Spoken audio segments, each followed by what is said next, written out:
Good night साथीहरू, सबैजना सुतिराख्नु भएको होला। हामी चाहिँ फाइनल्ली आउट अफ लिस्बन जान लागेको। इमर्जेन्सी कल आएर यति बेला चाहिँ ठ्याक्कै रातको 12 बजेको छ साथीहरू। गाडीहरू चलिरहेको छ। किन जान लागेको, के कामको लागि जान लागेको र कसलाई भेट्न जान लागेको हजुरहरूले थाहा पाउनको लागि अन्तिमसम्म भिडियो हेर्नु होला गाइज। फाइनल्ली साथीहरू हामी चाहिँ अलकान्त्राबाट निस्किसक्यौँ। अलकान्त्राको यो ठुलो पुल काटिसक्यौँ। अब ठ्याक्कै 100 किलोमिटर टाढा अलकान्त्राबाट 1 घन्टा 5 मिनट लाग्छ साथीहरू। यति बेला चाहिँ रातको ठ्याक्कै 12 बजेको छ साथीहरू। देख्न सक्नुहुनेछ साथीहरू, यति बेला ठ्याक्कै रातको 12 बजेको छ। भिडियो अन्तिमसम्म नै हेर्नु होला साथीहरू। अनि किन जान लागेको, के कामको लागि जान लागेको हजुरहरूलाई खुलाउने नै छौँ। अन्तिमसम्म भिडियो हेर्दै गर्नु होला। बिचबिचको भिडियोहरू, बिचबिचको भ्यूहरू पनि हजुरहरूलाई चाहिँ राख्ने नै छौँ, रातिको भए पनि साथीहरू होइन। झिलिमिली लिस्बन साथीहरू।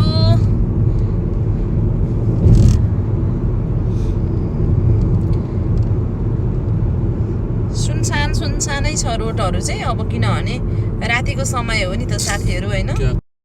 गाइस यति बेला चाहिँ हामी फाइनल्ली एयरपोर्ट आइपुगेको छौँ। हजुरहरूले देख्न सक्नुहुनेछ लिस्बनको यो चाहिँ मेन एयरपोर्ट हो साथीहरू, इन्टरनेसनल एयरपोर्ट।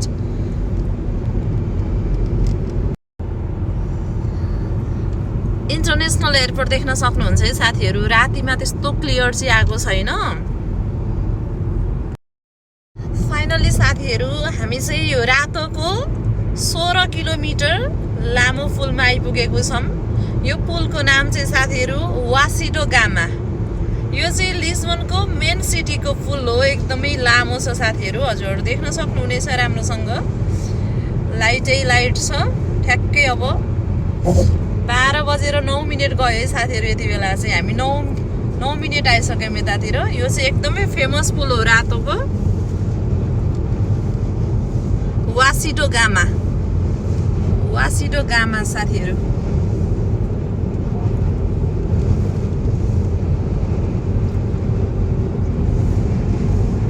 सुनसान छ रोडहरू, किनभने रातिको समय छ नि त, त्यही भएको भएर। हजुरले देख्न सक्नुहुन्छ साथीहरू वासिडो गामा।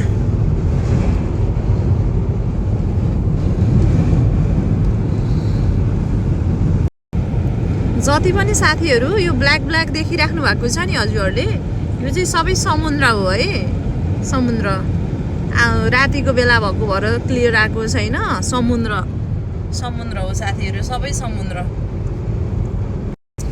साथीहरू हामी चाहिँ यो पुल पनि क्रस भएको छैन कि, अझै टाइम छ। यो 16 किलोमिटर हामी जानुपर्ने जुन लम्बाइ छ होइन, अझै बाँकी छ। 7 किलोमिटर छ है साथीहरू, 7 किलोमिटर छ। अनि यो रातिको सिनमा चाहिँ यस्तो देखिया अब एक दिन टाइम मिलाएर आएर फेरि यो पुलबाट चाहिँ कुन सिनहरू देखिन्छ हजुरहरूलाई सबै सिनहरू चाहिँ देखाउनेछौँ।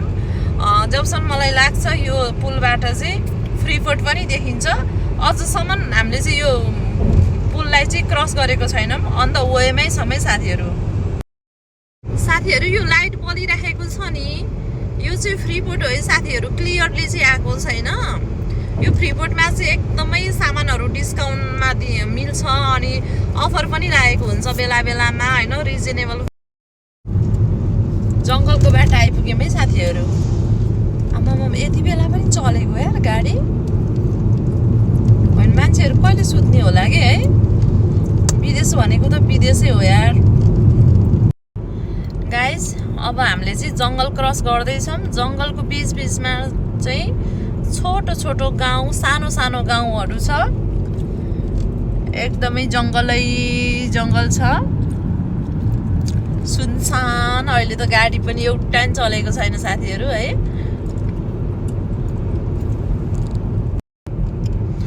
नेट चाहिँ आउनी जानी गर्दो रहेछ साथीहरू। कल चाहिँ नहुने, त्यति क्लियरली कल नै नहुने के। आउनी जानी क्लियरली नहुने कुराहरू पनि। 100मा चल्दैछ। ठ्याक्कै 1 बजेर 14 मिनट गयो साथीहरू। मलाई निन्द्रा लागेको छैन आज। छिटो निन्द्र नलागेको देख्दाखेरि छक्क पर्छु कि साथीहरू।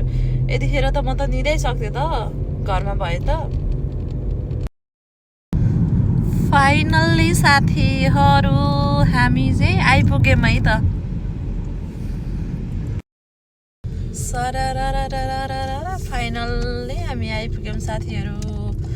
अब हामी यसो मोड्छौँ। पुग्यौँ।